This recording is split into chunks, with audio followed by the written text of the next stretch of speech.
Alors, on m'a interpellé sur la fameuse phrase du serviteur Figaro à son maître, bon, je ne sais plus comment il s'appelle dans la pièce Le mariage de Figaro. Mais enfin, il dit, de Beaumarchais, effectivement, il vaut mieux rire de tout plutôt que d'en pleurer. Et que donc, notre caricature française se serait axée sur cette phrase-là d'un serviteur extrêmement malheureux parce qu'en réalité, pas reconnu dans sa condition de personne avec douée d'émotions et de sentiments et que parce qu'il est né dans une condition de serviteur, eh ben, beaucoup de droits ne lui sont pas reconnus. Et donc, on a ce fameux, et cette phrase fait partie du monologue de Figaro, donc on ne peut pas non plus la sortir de son contexte, quand il dénonce en réalité le bien-né, mal-né, celui qui est piétine, celui qui est mal-né, alors qu'en réalité on sait très bien que sous couvert de nos expériences d'incarnation, il y a des personnes qui suivent nos incarnations de manière à nous mettre et à nous faire incarner dans des familles de serviteurs plutôt que des familles de noblesse.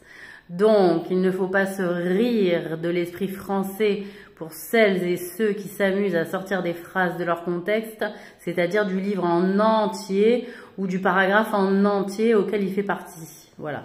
Donc tout ça, ça fait partie aussi des fameuses phrases « je suis athée, je suis cartésien ».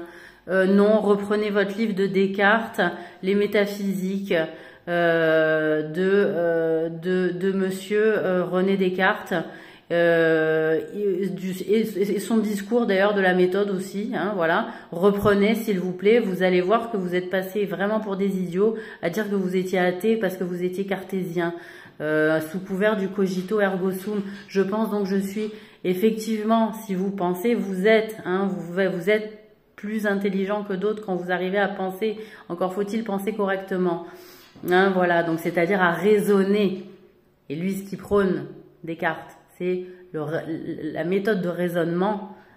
Et d'ailleurs, dans les métaphysiques, il explique bien que par son raisonnement, il prouve l'existence de Dieu puisque nous sommes finis et que lui est infini. Même si on a l'impression que par ses incarnations, on a l'impression qu'on est infini et donc on peut être comme lui, en réalité, nous ne sommes pas lui et il va falloir aussi s'abaisser grandement puisqu'en réalité, la notion d'infini, elle ne nous est pas innée. Voilà, donc qu'est-ce que vous voulez que je vous dise d'autre? Beaucoup de personnes aiment le travail fini, puis il y a des personnes, le travail n'est jamais fini. Bon, ce sont des personnes qui s'apparentent un peu à avoir bien compris le travail de Dieu et son œuvre auprès de nos congénères, compatriotes et puis autres camarades. Donc voilà. Qu'est-ce que je voulais dire d'autre? Donc Beaumarchais, en réalité, il dénonce le bien-né, mal-né, en réalité, de ce pauvre serviteur désespérément amoureux de sa future mariée, mais dont le maître, je ne sais plus son nom, va prendre son droit de cuissage dessus et ça le rend d'une tristesse et d'un malheureux parce qu'il a peur de plus l'aimer comme il faut, comme correctement, puisqu'il s'imaginait la première nuit de noces d'une certaine manière, vous voyez, avec sa femme. Donc voilà, et comme le droit de cuissage apparemment ça va pas continuer à vous poser trop problème, bon, on prend une phrase au milieu comme ça, on met un truc dessus, on dit que c'est la caricature française, basta. Non, même la caricature française, elle rit, elle se rit de vous, donc sachez-le. Voilà, il y a quand même de grands esprits auprès de nos caricaturistes, il y a quand même des histoires, c'est historique la caricature en France, on a fait partie des premiers à pouvoir le faire, mais enfin, ça s'est fait aussi dans les pays du Maghreb au départ, où on singeait le français. Ouais. Voilà, donc, bon, moi je trouve que quand même les gens du Sud, on a beaucoup d'humour, et je pense que les gens du Nord aussi, il va falloir juste que ça se voit plus sur les gens du Nord. Parce que nous, dans le Sud, on a plus les facettes.